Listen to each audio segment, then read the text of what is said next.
여러분 안녕하십니까? 뉴스투데이 제주입니다.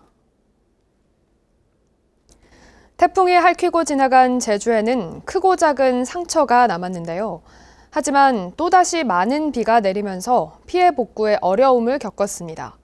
가을 장마에 태풍 피해까지 겹친 월동 채소는 사실상 폐작 위기에 놓였습니다. 현재훈 기자가 보도합니다.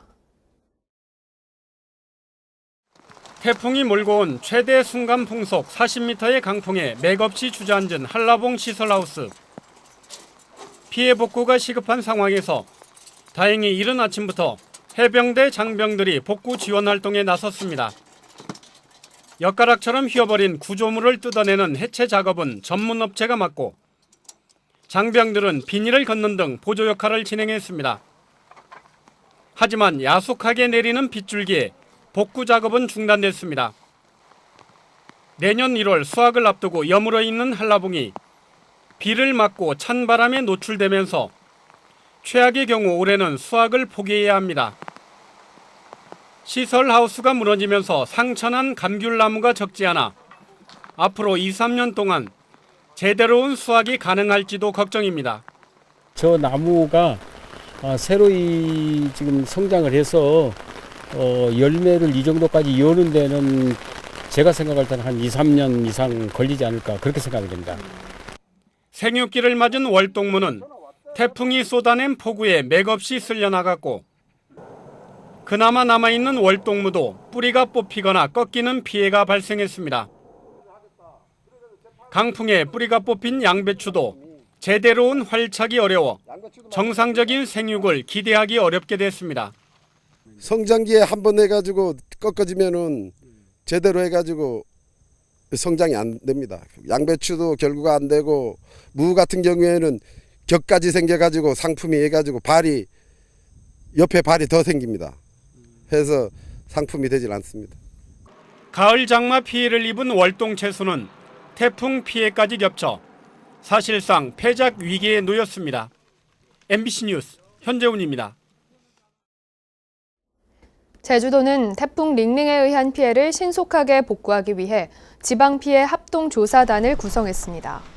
제주도 재난안전대책본부는 9개 반 25명의 합동조사단을 구성해 오는 13일까지 공공시설물 피해 조사를 마치고 16일까지 사유시설 피해 조사를 완료할 계획입니다. 제주도는 피해 조사를 마치면 복구 계획을 세우고 예비비와 재난관리기금 등을 투입하는 등 시설 복구 사업을 실시할 예정입니다.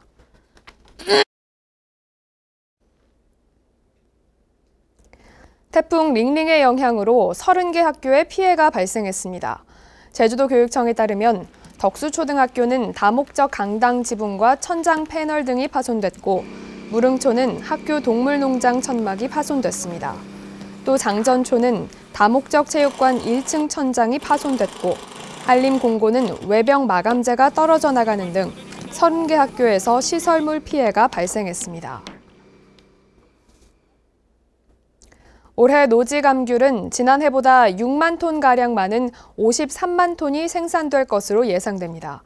특히 잦은 비에 당도가 낮고 큰 열매가 많아 감귤 제값받기에 비상이 걸렸습니다. 박성동 기자가 보도합니다. 가지마다 주렁주렁 파란 감귤 열매가 익어갑니다. 가을 장마가 길었지만 병충해도 크게 없어 풍작을 맞았습니다.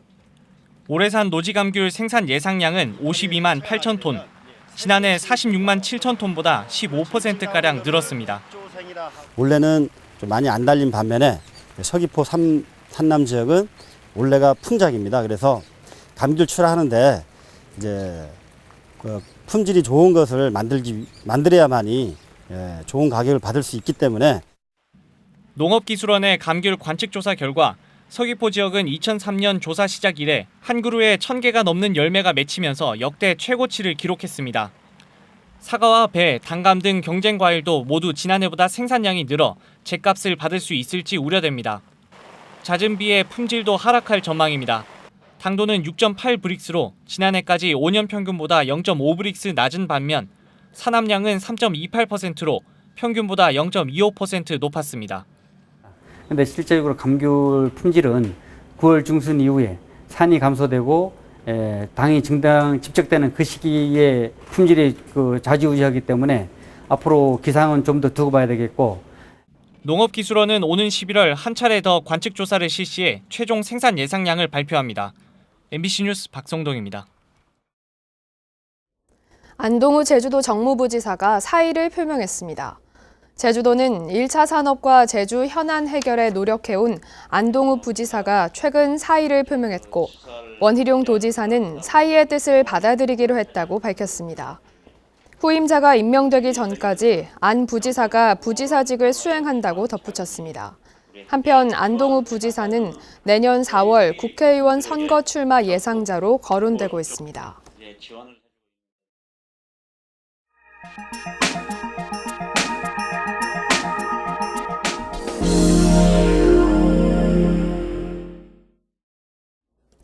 환경에 대한 관심이 높아지면서 일회용 비닐봉투 대신 장바구니를 사용하는 시민들이 많아지고 있습니다. 집집마다 몇 개씩은 있지만 정작 필요할 때는 장바구니를 놓고 온 경험들 있으실 텐데요. 강원도의 한 마을에서 주민들이 장바구니를 함께 사용하는 운동이 시작됐습니다. 원주 권기만 기자가 보도합니다. 장보기에 나선 주부들. 그런데 장바구니를 깜빡하고 오는 경우가 다반사입니다.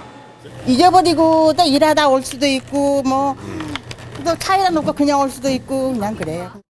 평창의 한 마트 계산대 앞에 공유 장바구니 함이 생겼습니다.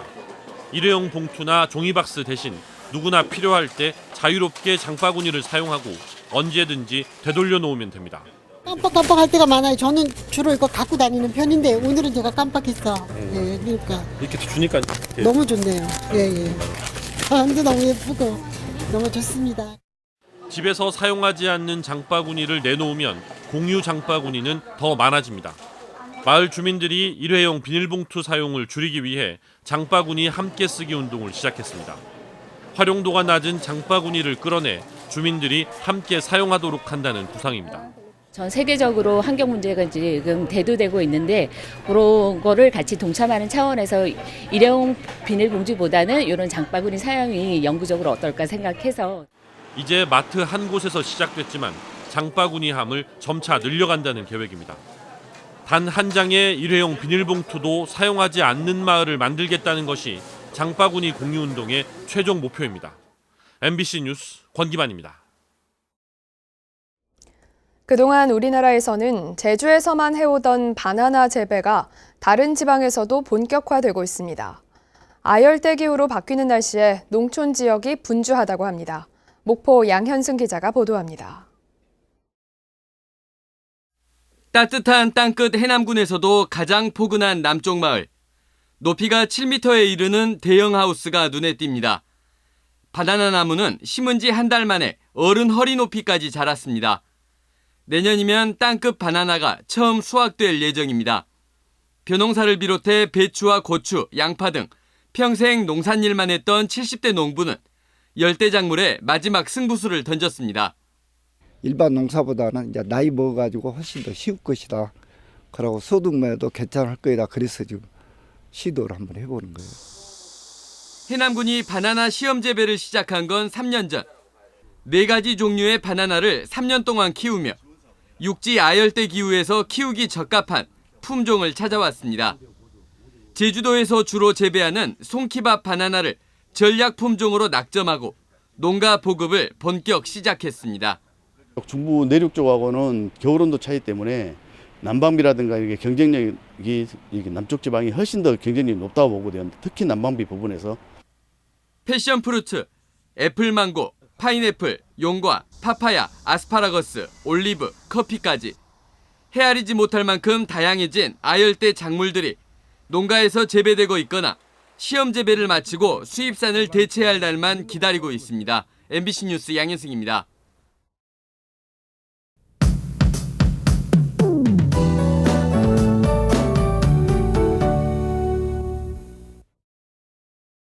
맑은 하늘이 너무나 그리운 요즘입니다. 오늘도 비가 내리겠는데요.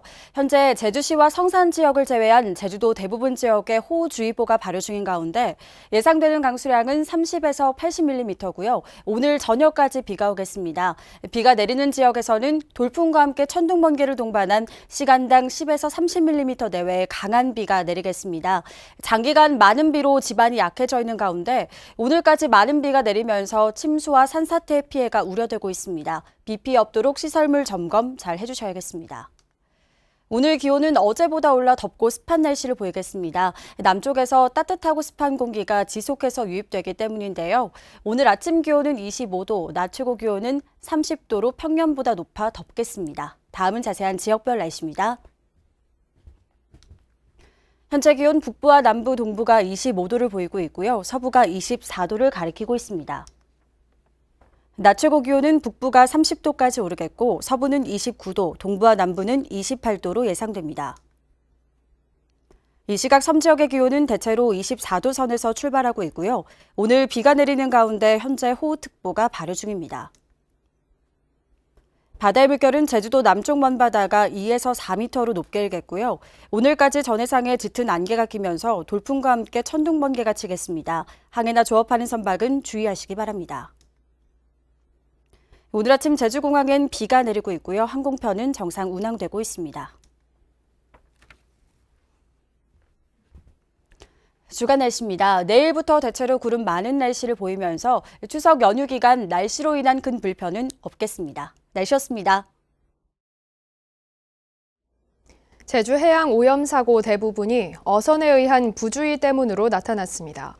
제주 해경에 따르면 최근 3년 동안 발생한 오염 사고 24건 가운데 어선에 의한 사고는 16건인데 사고 원인은 해난에 따른 침몰과 기기 파손, 부주의에 의한 기름 유출입니다. 한편 해경은 오는 20일까지 위법 행위 전력이 있는 어선을 대상으로 연료탱크 주유구와 에어벤트 정상 관리 여부 등을 특별 점검합니다. 제주도는 동남아 관광객을 유치하기 위해 현장 마케팅을 강화합니다. 제주도는 말레이시아와 인도네시아, 베트남 등 동남아 국가의 대형 박람회에 참가해 제주 관광 콘텐츠를 홍보하고 제주 직항 노선 확대를 위해 항공사와 공동 마케팅을 추진할 계획입니다. 또 태국을 경유해 제주로 들어오는 신규 관광 상품을 개발할 방침입니다.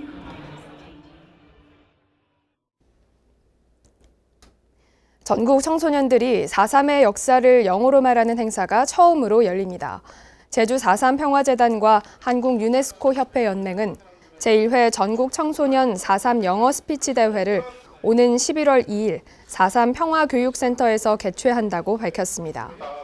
영어 스피치 대회는 4.3의 진실과 교훈, 인류 평화를 주제로 하는데 오늘부터 다음 달 9일까지 예선 참가자 신청을 받고 본선 참가자 20명 모두에게 상장과 부상을 수여합니다. 전국에서 처음으로 도입됐던 제주 관광산업 동향조사가 예산 문제로 인해 결국 중단됐습니다. 제주관광공사는 올해 제주관광산업 동향조사 예산이 지난해 도의회에서 전액 삭감된 됨에 따라 올해는 동향조사를 하지 않기로 결정했습니다. 이 조사는 관광산업의 경기 동향을 객관적으로 파악하기 위해 제주도와 제주관광공사, 호남지방통계청이 지난 2016년 업무 협약을 맺고 추진해 지난해 12월에 처음 조사 결과를 발표했습니다. 제주시 삼양지구에 생활밀착형 국민체육생활센터가 건립됩니다. 더불어민주당 오영훈 의원은 문화체육관광부에서 추진하는 국민체육센터 건립 사업에 삼양지구 국민체육생활센터 계획이 1차로 선정됐다고 밝혔습니다. 국민체육생활센터는 지하 1층에 지상 4층 규모로 지어지는데 수영장과 워킹풀, 다목적 체육관, 그리고 헬스장과 노인 건강실이 조성됩니다. 제주도는 추석 연휴 기간 동안 관광객 불편 사항을 해소하기 위한 종합상황실을 운영합니다. 종합상황실은 오는 12일부터 나흘 동안 운영되며 제주국제공항과 여객터미널 등에서 관광 안내와 관광 불편 신고 접수 및 처리 등의 업무를 하게 됩니다. 제주관광공사는 관광정보센터를 운영해 관광객 교통편과 숙박, 관광지 안내 등을 담당하게 됩니다.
뉴스투데이 제주를 마치겠습니다. 여러분 고맙습니다.